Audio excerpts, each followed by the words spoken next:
My chartered accountancy journey, it was a feat in itself because I failed so many times. And I have to quote it here that I was really academically strong. But chartered accountancy is such a course where even if you don't clear one of the exams, you need to give all again. So it happened with me a lot of times, but I am a go-getter. I don't give up in life.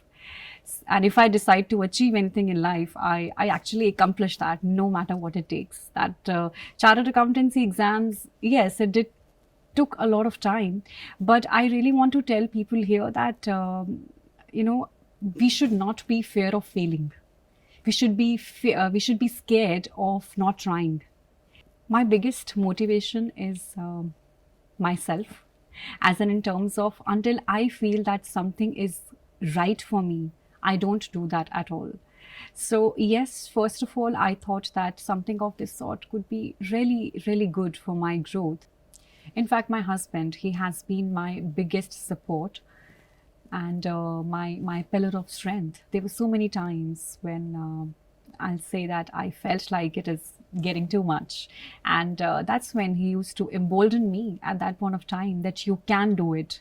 There would be so many times when you will feel that you know are you worth it or can you do that, so you need those supporting words. And I think your family really plays a very important role at that time. So I will say my husband, and at the same time my both set of parents, they have been so supportive in all this, where I had to cut down on time when I used to talk to them a lot before. So but they had always told me that this now you have made this another dream of yours and you should go for it. Like you achieved your chartered accountancy, same way you should go for it.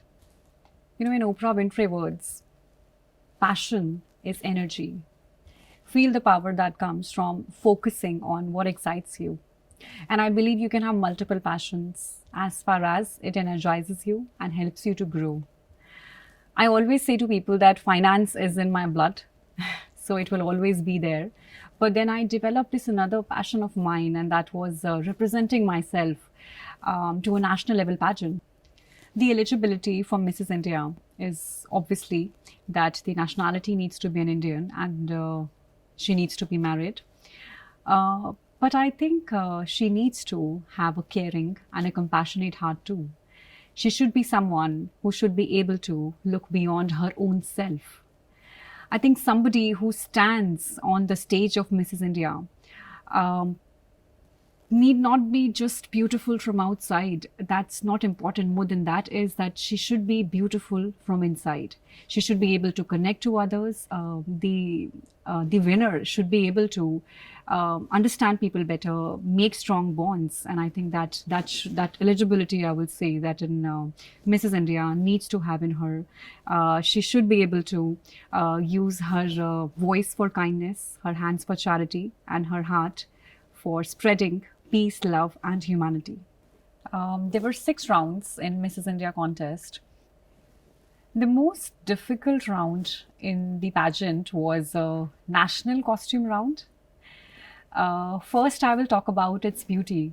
So, we had to represent India's culture and traditions, and my theme was the unifying power of rupee through India's history of its culture and traditions.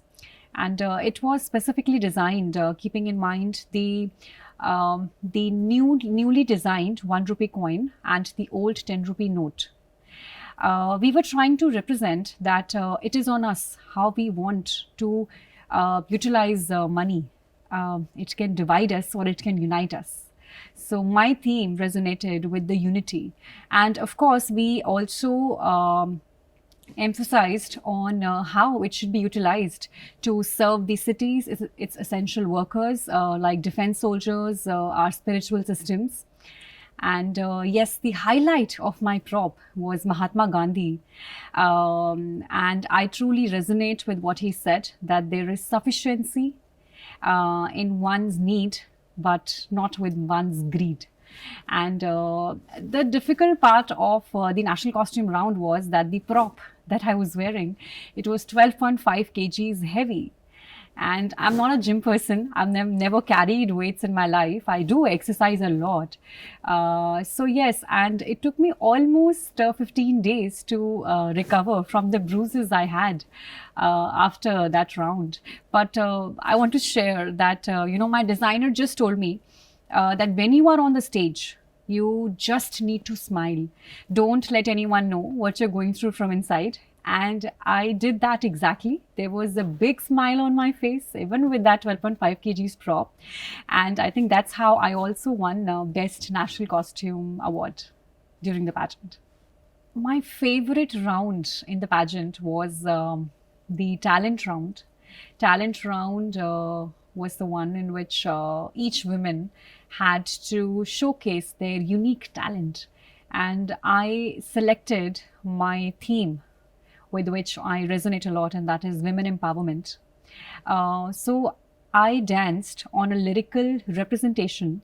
The entire lyrics was written by my own sister, Meeta Bhardwaj, and it was sung in my own voice. And it was choreographed by a very famous choreographer here in Qatar. Her name is Bhavna Sharma Nayak. So it was an amalgamation of three talented people. So this whole song, it was a 3-minute song, and we had cut that in 3 parts. So the first part showcased when a woman gets married, she's very happy and she's dancing. The second part was that out of shock, she undergoes domestic violence. And the third part is that when she realizes her infinite potential and how she overcomes that and how she comes out as a power and fight for that. There I also did a 50 seconds around Tandav, which was again choreographed by my choreographer.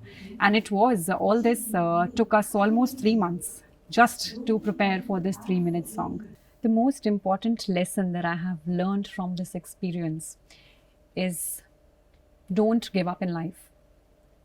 There was a time, I still remember, this pageant had to take place in April, and due to the circumstances in India, it got cancelled.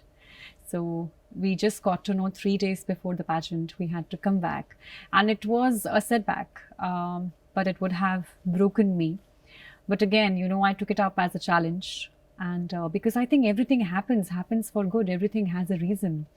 And I took it in my stride. And I thought maybe until then I had just given my 70 to 80%. I thought the 20% that had left in my preparation, I thought, why not go ahead and do that, complete that. So I think I did exactly that. I gave in my 100%, and I think it. Now I feel it happened for good. And now when I went fully prepared, that's how I won.